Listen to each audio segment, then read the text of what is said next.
오늘 나눌 말씀은 구약성경 시편 1편 1절부터 3절까지 말씀입니다. 제가 가지고 있는 성경으로는 구약성경 805페이지 시편 1편 1절부터 3절까지 말씀입니다. 우리 시편 1편 1절부터 3절까지 말씀 3절밖에 안 되니까 우리 같이 한 목소리로 봉독하겠습니다. 같이 봉독합니다. 복 있는 사람은 악인들의 꾀를 따르지 아니하며 죄인들의 길에 서지 아니하며 오만한 자들의 자리에 앉지 아니하고 오직 여호와의 율법을 즐거워하여 그의 율법을 주야로 묵상하는도다. 그는 시냇가에 심은 나무가 철을 따라 열매를 맺으며 그 잎사귀가 마르지 아니함 같으니 그가 하는 모든 일이 다 형통하리로다. 아멘. 오늘 이 시편 1편 1절부터 3절까지 말씀을 가지고 복 있는 사람이라는 제목으로 말씀을 나누겠습니다. 질문 하나로 말씀을 시작하겠습니다. 여러분은 복 있는 사람이십니까? 복 있는 사람이십니까? 그렇습니다. 우리는 복 있는 사람인 줄로 믿습니다. 질문을 한번 바꿔보겠습니다. 여러분이 보시기에 제가 복 있는 사람처럼 보이십니까? 아이고, 감사합니다. 제가 생각하기에 저는 이 나이 먹도록 결혼도 못했고 가진 것도 별로 없고 모아놓은 것도 별로 없어서 어떻게 보면 세상적인 눈으로 보기에는 별로 복이 없는 사람처럼 보일 수도 있을 것 같습니다. 그런데 저는 제 자신이 그래도 복 있는 사람이라고 생각합니다. 우리는 보통 복이라는 말을 참 좋아합니다. 복 많이 받으세요 라는 말을 듣고 싫어할 사람은 별로 없을 것 같습니다. 이 복이라는 말 여러분도 좋아하시죠? 좋아하십니까? 네, 저도 참 좋아합니다. 그래서 제 인생에 복이 참 많았으면 좋겠습니다. 그런데 저는 오늘 본문 말씀을 보다가 문득 복이라는 것이 무엇일까 하는 생각이 들었습니다. 우리가 흔히 복이라는 말을 참 많이 하는데 오늘 본문 시편 1편에서 말하는 복이란 무엇인지 한번 알아보고 싶었습니다. 우선 국어사전에서 복이라는 말을 찾아보았습니다. 국어사전에서 복이라는 말을 찾아보니까 복이란 생활에서 누리게 되는 큰 행운과 오붓한 행복 또는 거기에서 얻는 기쁨과 즐거움이라고 나와 있었습니다. 복이 큰 행운과 오붓한 행복이라고 설명하고 있습니다. 그러고 보니 그렇습니다. 우리가 흔히 복이라는 것을 우리 삶에 찾아오는 어떤 큰 행운이라고 생각할 때가 많은 것 같습니다. 또한 우리 삶에 있는 오붓한 행복을 또한 복이라고 우리말 사전에서는 말씀하고 있습니다. 그렇다면 오늘 본문 말씀 시편 1편에서 말하는 복이라는 단어는 무슨 의미를 가지고 있을까요? 오늘 본문에서 복을 가리키는 히브리어 단어는 아슈레라는 단어입니다. 여기서는 복이 있도다, 복되도다라는 감탄사의 의미로 쓰이고 있습니다. 이 단어는 정직하게 살다, 계속해서 나아가다라는 뜻을 지닌 아샤르라는 동사에서부터 유래되었다고 합니다. 그래서 이 시편 1편에 나오는 복되도다, 아슈레라는 단어의 뜻은 정직하게 계속하며 걸어가며 나오는 복, 그러니까 사람의 삶과 사람의 여정 속에서 일어나는 모든 행위들에서 비롯된 복을 의미합니다. 우리가 흔히 생각하는 어떤 행운이라는 의미와는 조금 차이가 있는 것 같습니다. 어떻게 보면 행복이라는 의미와 더욱더 가까울 것 같습니다. 이 1절에서 쓰인 이 아슈레라는 말이 똑같이 사용된 시편 33편 12절을 보면 복 있는 사람이 어떤 사람인지를 명확하게 알 수 있습니다. 우리 시편 33편 12절 말씀 같이 한 목소리로 읽겠습니다. 시작.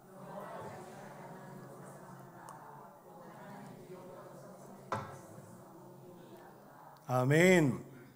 그러니까 여호와가 하나님이 되시는 사람들, 여호와를 자신의 하나님으로 삼는 사람들, 여호와 하나님의 백성들, 여호와 하나님의 자녀들이 복이 있다는 것입니다. 이렇게 하나님의 백성들, 하나님의 뜻을 따라가는 사람들이 복이 있다는 말씀은 시편에서, 아니 성경에서 계속해서 나오는 말씀입니다. 그러니까 시편 1편에서 말씀하는 복 있는 사람은 하나님의 뜻을 따라가는 사람들, 하나님의 길을 걷는 사람들, 바로 성도들인 우리를 가리키는 것입니다. 여러분은 하나님의 백성이십니까? 여러분은 성도이십니까? 그렇습니다. 바로 우리가 시편 1편이 말하는 복이 있는 사람인 줄로 믿습니다. 오늘 본문 시편 1편에서는 복 있는 사람은 어떻게 살아야 하는지를 우리에게 말씀해 주고 있습니다. 우리 1절과 2절 말씀 다시 한 목소리로 같이 읽겠습니다. 시작. 복 있는 사람은 악인들의 꾀를 따르지 아니하며 죄인들의 길에 서지 아니하며 오만한 자들의 자리에 앉지 아니하고 오직 여호와의 율법을 즐거워하여 그의 율법을 주야로 묵상하는도다. 아멘. 이런 사람이 복이 있는 사람이라는 것입니다. 좀 더 히브리어 원문에 가깝게 해석하면 이런 사람이 복되다고, 이런 사람이 행복하다라고 이 시편의 저자 시인은 노래하고 있습니다. 이 말씀은 바꾸어 생각해 보면 복 있는 사람이 어떻게 살아야 한다는 것을 우리에게 말씀해 주고 있습니다. 그렇다면 복 있는 사람은 어떻게 살아야 할까요? 첫 번째로 복 있는 사람은 악인들의 꾀를 따르지 않아야 합니다. 우리 첫째 한 목소리로 같이 읽겠습니다. 시작. 악인들의 꾀를 따르지 않아야 합니다. 아멘. 본문 1절에서 악인들이라는 말의 히브리어 단어는 레사임이라는 단어인데, 이 말은 죄를 지은 사악한이라는 뜻을 가진 히브리어 단어 라샤에서부터 온 말입니다. 그러니까 여기서의 악인들은 죄를 지은 사람들, 사악한 사람들이라는 의미입니다. 성경 안에서 이 단어는 보통 하나님을 대적한 사람들을 가리킵니다. 그러니까 복 있는 사람은 하나님을 대적하는 사람들의 꾀를 따르지 않아야 한다라고 말씀하는 것입니다. 하나님을 대적하는 사람은 따로 있지 않습니다. 바로 하나님을 따르지 않는 사람들, 하나님의 말씀을 따르지 않는 사람들이 바로 하나님을 대적하는 사람들인 것입니다. 오늘 말씀에서 복 있는 사람들은 바로 이런 악인들의 꾀를 따르지 않아야 한다고 말씀합니다. 여기서 꾀라고 번역된 단어는 충고 혹은 지혜라고 번역할 수도 있습니다. 그러니까 악인들의 꾀라는 것은 바로 악인들의 지혜, 세상의 지혜, 즉 세상의 방법, 세상의 기준을 의미하는 것입니다. 그러니까 복 있는 사람은 세상의 방법을 따르지 않는 사람입니다. 아니, 더 정확하게 말하자면 복 있는 사람은 세상의 방법을 따라가는 것이 아니라 하나님의 방법을 따라, 하나님의 말씀을 따라 살아가는 사람들이라고 오늘 본문은 말씀하고 있습니다. 제가 미국에서 공부한 적이 있었는데요, 제가 미국에서 공부할 때 들었던 수업 중에 윤리학 수업이 있었습니다. 성경과 윤리 문제라는 수업이었습니다. 이 수업의 시험은 온라인 시험으로 진행되었습니다. 그러니까 인터넷으로 보는 시험이고, 아무 데서나 인터넷이 연결된 컴퓨터가 있으면 볼 수 있는 시험이었습니다. 한국에서도 이렇게 인터넷으로 보는 시험들이 있습니다. 그렇지만 한국에서는 보통 이런 경우에 오픈북 시험이라고 해서 책을 보고 서술형으로 시험을 보게 합니다. 보통 무엇에 대하여 논하라, 이런 문제가 나옵니다. 이런 문제는 자신의 논리와 의견이 들어가야 하기 때문에 책을 본다고 해도 책의 내용만 말해서는 점수가 잘 나오지 않습니다. 그런데 제가 본 시험은 오픈북 시험이 아니었습니다.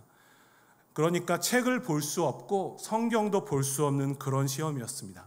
또한 문제도 논술형이 아니라 객관식과 단답형 문제였습니다.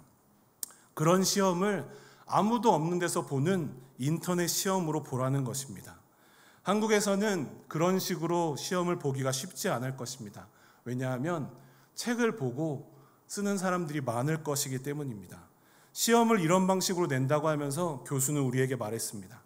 여기는 신학교이고 이 수업은 목회자와 성도의 윤리에 대한 수업이다.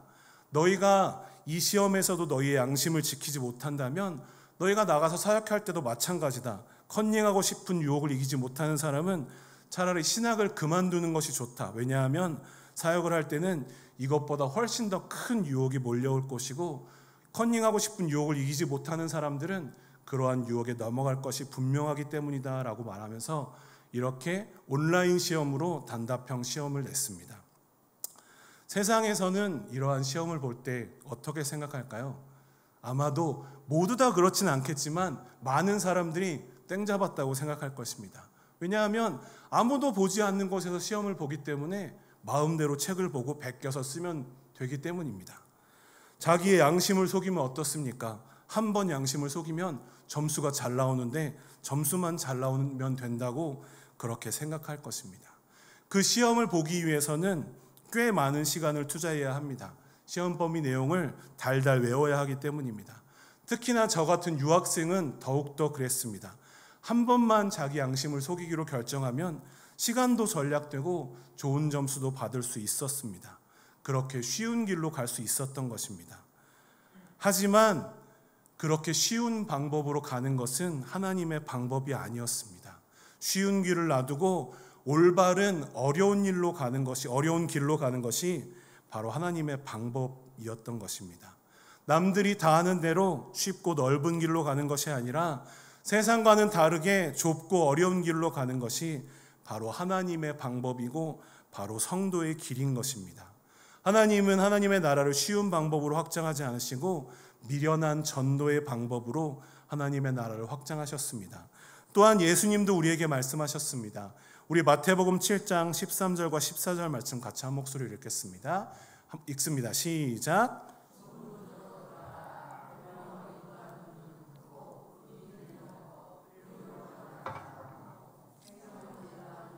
좁고 길이 협착하여 찾는 자가 적음이라. 아멘. 멸망으로 인도하는 문은 크고 그 길이 넓습니다. 그래서 그 문으로 들어가고 그 길을 걷는 자들이 많습니다. 그 넓은 문은 바로 세상 사람들이 들어가는 문이고 세상 사람들이 걷는 길입니다. 하지만 그 넓은 길의 끝에는 멸망이 있을 뿐입니다. 생명으로 인도하는 문은 좁고 길이 좁고 험하여서 찾는 자가 적습니다. 하지만 이 좁은 문으로 들어가는 길이 바로 하나님이 인도하시는 길인 것입니다. 어렵지만 힘들지만 그 좁은 문의 끝에는 생명이 있으니까 좁은 문으로 들어가야 한다라고 예수님은 말씀하고 계시는 것입니다. 이렇게 쉬운 세상의 방법을 따르는 것이 아니라 어렵지만 하나님의 방법을 따르는 사람이 바로 복 있는 사람인 줄로 믿습니다. 우리는 복 있는 사람, 성도로서 악인의 꾀를 쫓지 않고 오직 하나님의 뜻을 따라 살아가야 할 줄로 믿습니다. 세상의 방법, 사람의 방법으로 살아가는 것이 아니라 하나님의 방법으로 살아가기를 힘쓰시는 저와 우리 성도님들이 되시기를 바랍니다. 복 있는 사람은 어떻게 살아야 할까요? 두 번째로 복 있는 사람은 죄인들의 길에 서지 않아야 한다라고 말씀합니다. 우리 둘째 한 목소리로 읽겠습니다. 시작. 아멘. 우리는 죄인들의 길에 서지 않아야 할 것입니다. 1절에 보면 복 있는 사람은 죄인들의 길에 서지 아니한다라고 말씀합니다. 여기 죄인들이라고 번역된 히브리어 단어는 죄를 지은, 죄악된, 죄인이란 뜻을 지닌 단어에서 파생된 단어입니다. 여기서 말하는 죄인들은 실수로 한 번 그냥 죄를 짓는 사람이 아니라 죄를 짓는 것이 습관이 된 사람들을 말합니다. 오늘 말씀에서는 복 있는 사람은 그런 죄인의 길에 서지 않아야 한다라고 말씀합니다. 우리가 어떤 길로 가느냐는 굉장히 중요합니다. 왜냐하면 어떤 길에 서느냐에 따라서 그 결과가 달라질 수 있기 때문입니다. 예전에 제가 황당한 뉴스를 보았습니다. 2013년에 영국에서 마라톤 대회가 열렸는데 단 한 명만 빼고 5천여 명의 참가자가 모두 실격이 되었다는 그런 뉴스였습니다. 마라톤을 달리고 있는데 마라톤 코스 중간쯤에서 1위 선수와 2위 선수의 격차가 많이 벌어지게 되었습니다. 그런데 마라톤의 결승점을 알려주는 표지판이 제대로 되어 있지 않아서 1위가 보이지 않았던 2위 선수는 올바른 길로 가지 못하고 다른 길로 들어갔다고 합니다. 그래서 그 2위를 따라갔던 나머지 뒤에 있던 약 5천여 명의 선수는 다 잘못된 길로 갔다고 합니다. 그래서 이 1등을 제외하고 나머지 5천여 명의 선수는 42km를 넘게 뛰고도 단 264m가 부족해서 실격 처리가 되는 일이 일어났다고 합니다. 정말로 황당한 뉴스인데 실제로 영국 마라톤에서 있었던 뉴스라고 합니다. 뉴스를 보던 저도 이렇게 황당한데 실제로 42km를 넘게 뛰고도 실격을 당했던 당사자들은 얼마나 황당했을까요? 또한 자신 때문에 남은 사람들이 실격된 2위 선수는 얼마나 창피했을까요? 우리가 잘못된 길에 서 있으면 어떤 결과가 나오는지 바로 이 사건이 우리에게 잘 알려주고 있는 것입니다. 우리가 어떤 길에 서느냐에 따라 우리의 결과가 달라질 것입니다. 우리가 죄인의 길에 서 있다면 우리의 결과는 멸망으로 향할 것입니다. 그렇지만 우리가 하나님의 길에 서 있다면 의인의 길에 서 있다면 우리의 결과는 영생으로 향할 줄로 믿습니다. 우리에게 아직도 습관적으로 죄를 짓는 행위가 남아있다면 우리는 아직도 죄인의 길에 한 발을 걸치고 있는 것입니다. 우리는 그 습관적인 죄의 굴레에서 벗어나기 위해서 애쓰고 또 애써야 할 줄로 믿습니다. 우리는 이 죄가 가득한 세상에서 살아가기 때문에 완벽하게 죄를 짓지 않고 살아가기는 어렵습니다. 그렇다고 죄를 짓지 않기 위해서 세상에서 벗어나 수도원 가운데로 들어가는 것도 하나님이 모든 사람에게 원하시는 바는 아닙니다. 하나님은 우리가 이 세상 속에서 하나님의 사랑과 예수님의 이름을 전파하며 살기를 원하십니다. 그렇기 때문에 우리는 이 세상 속에서 하나님의 뜻대로 살기 위해서, 죄인의 길에서 벗어나기 위해서, 거룩하게 살기 위해서 끊임없이 발버둥 쳐야 할 줄로 믿습니다. 하나님께서 우리에게 힘을 주시면 우리가 그 죄에서 벗어날 수 있는 줄로 믿습니다. 우리가 그렇게 죄에서 벗어나기 위해서 발버둥 치고 하나님께 나아갈 때 하나님께서 우리에게 죄를 이길 수 있는 힘을 주실 줄로 믿습니다. 우리의 죄를 사하신 예수님의 십자가를 바라보면서 항상 죄인의 길에 서지 않기 위해 애쓰고 발버둥 치시는 저와 우리 성도님들이 되시기를 바랍니다.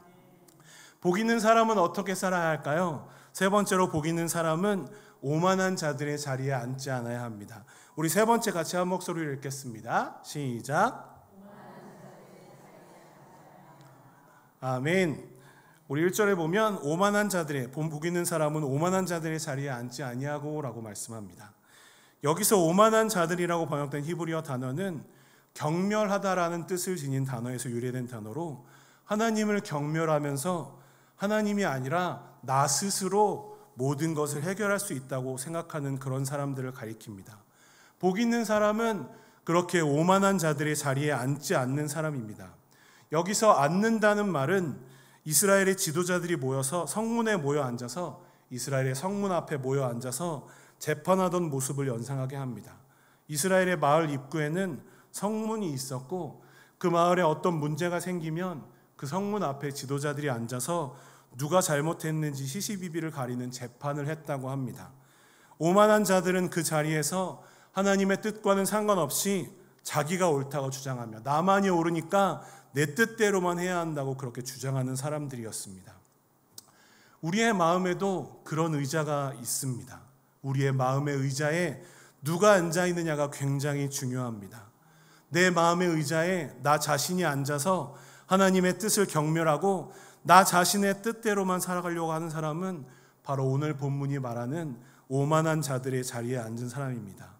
오만한 자들은 하나님의 말씀을 듣지 않고 자신들의 뜻대로만 살아가려고만 하며 자신들의 뜻대로만 이 세상을 살아가도 세상을 살아가는데 충분하다라고 그렇게 생각합니다. 하지만 성도들은, 하나님의 자녀들은 그렇게 오만한 자들이 되어서는 안 될 줄로 믿습니다. 신앙생활이라는 것은, 우리가 성도로 살아간다는 것은 우리 마음의 의자를 우리 주님께로 넘겨드리는 일인 줄로 믿습니다. 다른 말로 하자면 우리가 우리 자신의 주인이 되어 살아가는 것이 아니라 우리 주인이 되시는 주님의 뜻을 따라 살아가는 것이 바로 성도의 삶인 줄로 믿습니다. 성도로서 우리는 이렇게 주님을 정말로 우리의 주인으로 모시고 주님의 뜻을 따라 살아가기를 힘써야 할 줄로 믿습니다. 그래서 다윗은 이렇게 고백합니다. 우리 시편 16편 2절 말씀 같이 한 목소리로 읽겠습니다. 시작. 내가 여호와께 아뢰되 주는 나의 주님이시오니 주밖에는 나의 복이 없다 하였나이다. 아멘. 다윗의 고백처럼 여호와 하나님께서 우리 주님이 되시기 때문에, 우리를 위해서 목숨을 버리시기까지 우리를 사랑하신 예수님께서 우리 주님이 되시기 때문에 우리 주님밖에는 우리의 복이 없는 줄로 믿습니다. 오늘도 오만한 자의 자리에 서시는 것이 아니라 우리의 주인이신 주님의 뜻을 따라 살아가기를 힘쓰시는 저와 우리 성도님들이 되시기를 바랍니다. 복 있는 사람은 어떻게 살아야 할까요? 네 번째로 복 있는 사람은 여호와의 율법을 즐거워하며 주야로 묵상해야 합니다. 우리 오늘 본문 2절 말씀 같이 한 목소리로 읽겠습니다. 오늘 본문 2절입니다. 시작. 오직 여호와의 율법을 즐거워하여 그의 율법을 주야로 묵상하는도다. 아멘. 복 있는 사람은 그렇게 여호와의 율법을 즐거워하며 주야로 하나님의 율법을 묵상하는 사람입니다. 하나님의 율법, 하나님의 말씀인 성경을 매일 가까이 하면서 그 말씀대로 살기 위해 힘쓰는 사람들이 바로 복 있는 사람이라는 것입니다. 우리는 하나님께서 우리에게 주신 이 성경 말씀을 통해서, 하나님께서 우리에게 계시하신 이 성경 말씀을 통해서 우리의 주인이신 주님의 뜻을 알 수가 있습니다. 그렇기 때문에 우리가 이 세상을 주님의 뜻대로 살아가고자 한다면 우리는 언제나 이 말씀을 즐거워하고 주야로 묵상해야만 하는 것입니다. 하나님의 우리에게 주신 이 말씀, 성경 말씀은 쉽지 않습니다. 또한 어떤 구절들은 잘못된 것 같아 보이기도 합니다. 때로는 이 말씀이 현재를 살아가고 있는 우리의 삶과는 아주 동떨어진 것처럼 그렇게 느껴지기도 합니다. 하지만 이 말씀은 하나님이 우리에게 주신 완벽한 계시의 말씀인 줄로 믿습니다. 그렇게 믿으십니까? 하나님의 말씀이 하나님이 주신 완벽한 계시라고 믿으십니까? 그렇습니다. 그렇기 때문에 우리가 이 하나님의 말씀대로 살 때 하나님께서 우리와 함께 하실 줄로 믿습니다. 우리가 이 하나님의 말씀대로 살아가는 것이 바로 하나님의 길을 따라가는 성도의 삶인 줄로 믿습니다. 그래서 바울은 디모데후서에서 이렇게 말씀합니다. 우리 디모데후서 3장 16절과 17절 말씀 같이 한 목소리로 읽겠습니다. 시작. 모든 성경은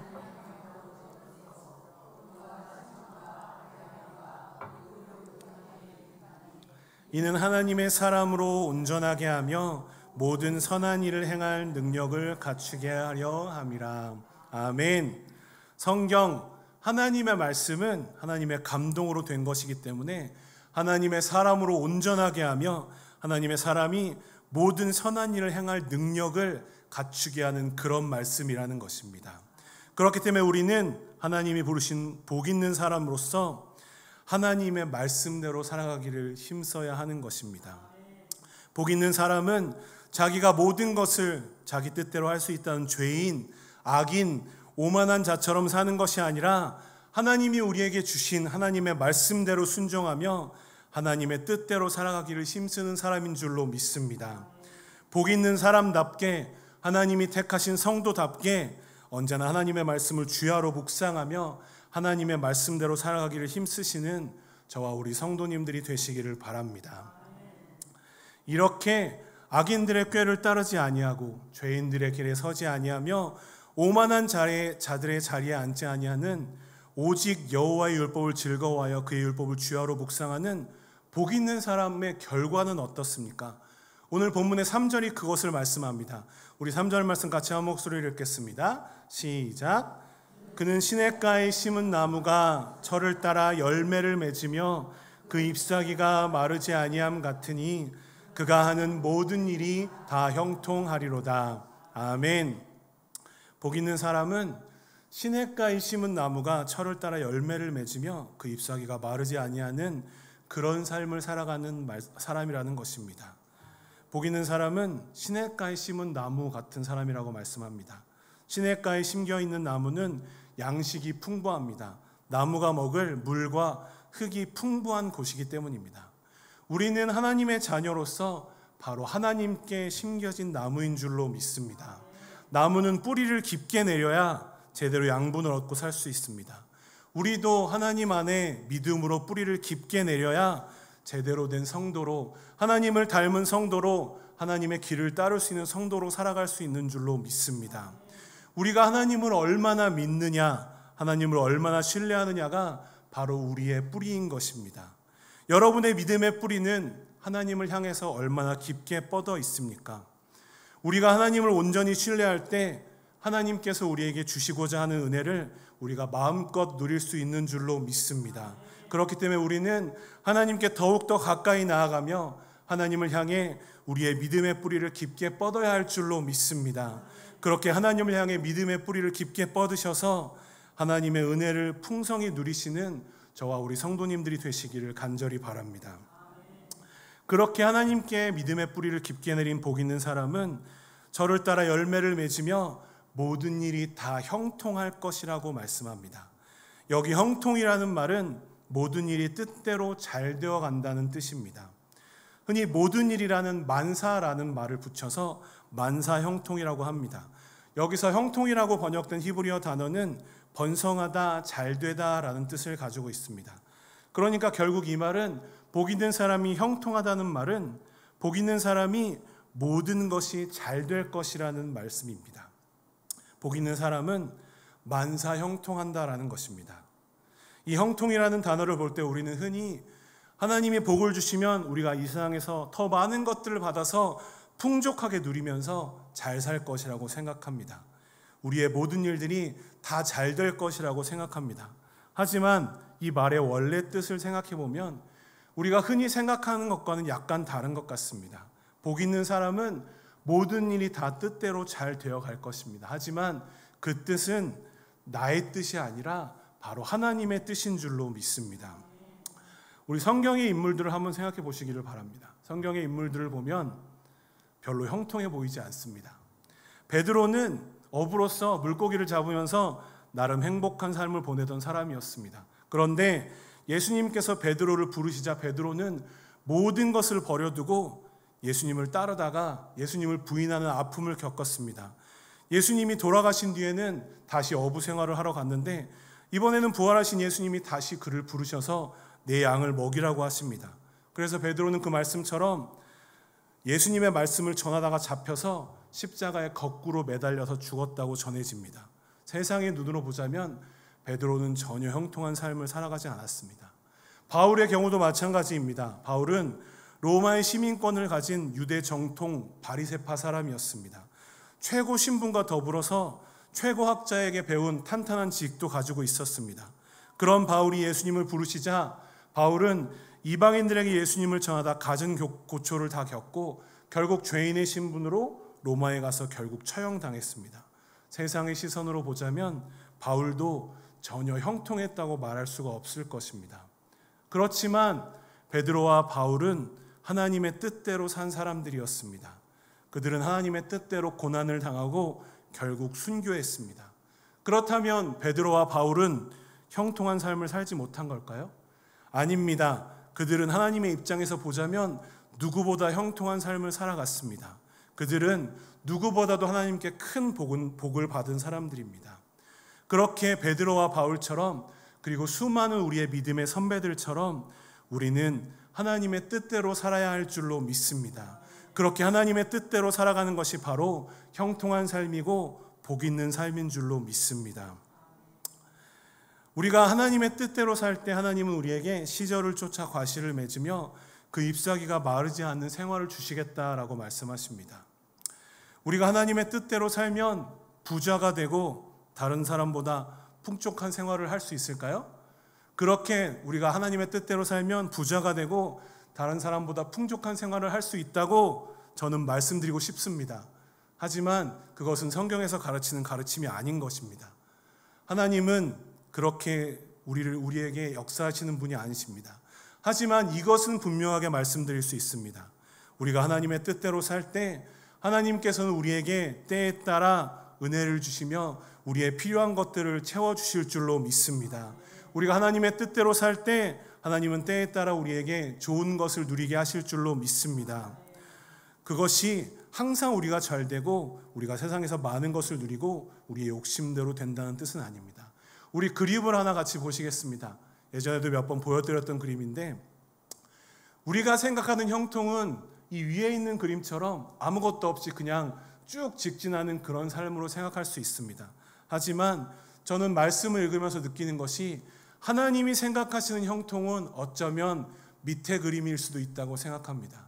하나님은 우리가 여러 가지 일을, 여러 가지 고난을 겪으면서 우리 힘으로 살아가는 것이 아니라 하나님이 주시는 힘으로 살아가기를 원하시고 더욱더 주님을 의지하게 원하시고 더욱더 주님의 뜻대로 살아가는 것을 배우기를 원하십니다. 그렇기 때문에 어쩌면 우리의 삶이 하나님이 우리에게 원하시는 삶이 밑에 그림일 수는 있지만 그것이 하나님이 우리에게 원하시는 형통한 삶이 될 때도 있다는 것입니다. 우리가 하나님을 믿는 이유는 우리가 세상에서 풍족하게 누리기 위함이 아닙니다. 우리가 하나님을 믿는 이유는 하나님께서 우리를 지으셨고 하나님께서 우리를 부르셨기 때문에 그런 하나님의 뜻대로 살아가면서 하나님을 찬양하고 하나님께 영광 돌리는 삶을 살아가는 것이 바로 하나님께서 우리에게 원하는 성도의 삶인 줄로 믿습니다. 우리가 하나님의 뜻대로 살기를 힘쓸 때 하나님께서는 우리의 필요를 먼저 하시고 반드시 좋은 것으로 채워주실 줄로 믿습니다. 그렇게 시냇가에 심은 나무처럼 하나님 안에 믿음의 뿌리를 깊게 내리고 하나님의 뜻대로 살기를 힘써서 모든 것이 형통하게 되는 은혜가 저와 우리 성도님들의 삶에 있기를 바랍니다. 다시 한번 질문하겠습니다. 여러분은 복 있는 사람이십니까? 복 있는 사람이십니까? 그렇습니다. 우리는 모두 하나님께서 부르신 복 있는 사람인 줄로 믿습니다. 아직도 하나님을 믿지 않은 사람들이 꽉 찬 이 세상에서 이렇게 하나님을 믿고 예수님을 구주로 모시며 성령님과 함께 살아가고 있기 때문입니다. 그렇게 주님께서 우리와 함께 하신다는 것이 우리의 가장 큰 복인 줄로 믿습니다. 우리는 아까 이렇게 찬양했습니다. 이것이 행복이라오. 세상은 알 수 없는 하나님 선물. 이것이 행복이라오. 하나님의 자녀로 살아가는 것. 이것이 행복이라오. 우리는 이렇게 찬양했습니다. 우리가 찬양한 것처럼 바로 그렇게 하나님의 자녀로 살아가는 것이 우리의 행복인 줄로 믿습니다.